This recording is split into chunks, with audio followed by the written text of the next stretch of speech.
Bonjour, moi je suis Dr Zungrana, née Traoré Catherine, je suis médecin hématologue au CHU Sorosano.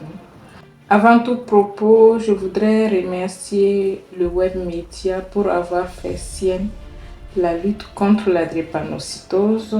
Remercier également pour le choix porté sur ma personne pour être la marraine de cette première édition de commémoration de lutte contre la drépanocytose. Donc, quelques questions m'ont été posées. À la première question, qu'est-ce que c'est que la drépanocytose? Je dirais que la drépanocytose est une maladie du sang. Le sang qui véhicule dans tout l'organisme, on pourrait dire que c'est une maladie systémique. En termes scientifiques, je dirais que c'est une hémoglobinopathie, une anomalie de structure de l'hémoglobine qui sera caractérisée par une mutation au niveau du 6e acide aminé de la chaîne bêta de l'hémoglobine à la base de la formation d'une hémoglobine anormale appelée l'hémoglobine S.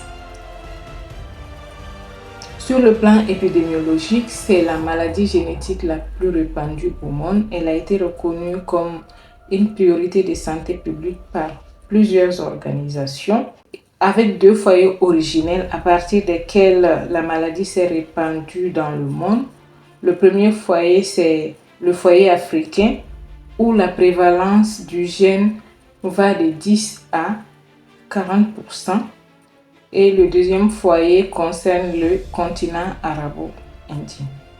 Il faut dire que la maladie se transmet de façon autosomique récessive, c'est-à-dire que ce sont les 2 parents porteurs du gène qui vont transmettre à leur descendance.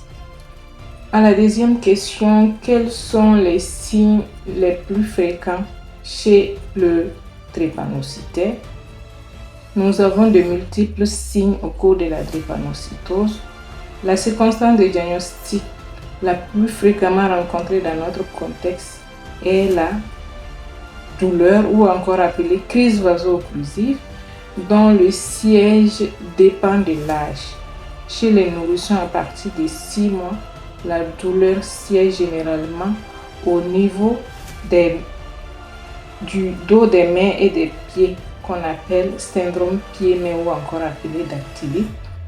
Chez le petit enfant, nous aurons la douleur abdominale. Chez le grand enfant, l'adolescent et les adultes, la douleur va siéger au niveau des os longs. En plus de la crise vaso-occlusive qui est épisodique, qui survient de façon répétée, dans certaines situations telles que l'hypoxie, le froid, la chaleur, la déshydratation, la fièvre, etc. On peut avoir un tableau d'anémie. L'anémie est chronique, ça dépend des formes, surtout la forme SS, donc une anémie chronique. Et sur ce tableau d'anémie chronique peut survenir des épisodes aigus. Ensuite, on peut avoir des infections à répétition comme signe aussi. Ensuite, comment se fait le diagnostic de la maladie? Devant ces signes cliniques, on est amené à demander des examens biologiques. On peut demander l'examen biologique tel que la numération formule sanguine où on peut avoir une anémie. Et lorsqu'on va plus loin dans l'examen du frottis dans la numération, on peut voir des drépanocytes sur le frottis et qui conduit à demander l'électrophorèse de l'hémoglobine qui va confirmer la présence de l'hémoglobine S avec le pourcentage de cette hémoglobine S, de toutes les fractions d'hémoglobine qu'on peut observer à l'électrophorèse. En plus de l'électrophorèse de l'hémoglobine, on a d'autres techniques telles que l'isoélectrofocalisation, la chromatographie en phase liquide à haute performance, la biologie moléculaire qui sera réservée pour les cas assez complexes et pour le diagnostic prénatal. Quelles sont les complications les plus graves à surveiller? Les complications sont multiples et toutes les complications doivent être surveillées. Les complications aiguës peuvent mettre en jeu rapidement soit le pronostic vital ou le pronostic fonctionnel. Là, on peut citer le syndrome thoracique aigu qui est une urgence vitale, les accidents vasculaires cérébraux qui peuvent être ischémiques ou hémorragiques et le priapisme, les infections aux germes encapsulés. On peut avoir une anémie aiguë grave au cours de la drépanocytose qui est une urgence à traiter également. Les complications chroniques sont multiples, concernent les yeux. Il s'agit de la rétinopathie drépanocytaire.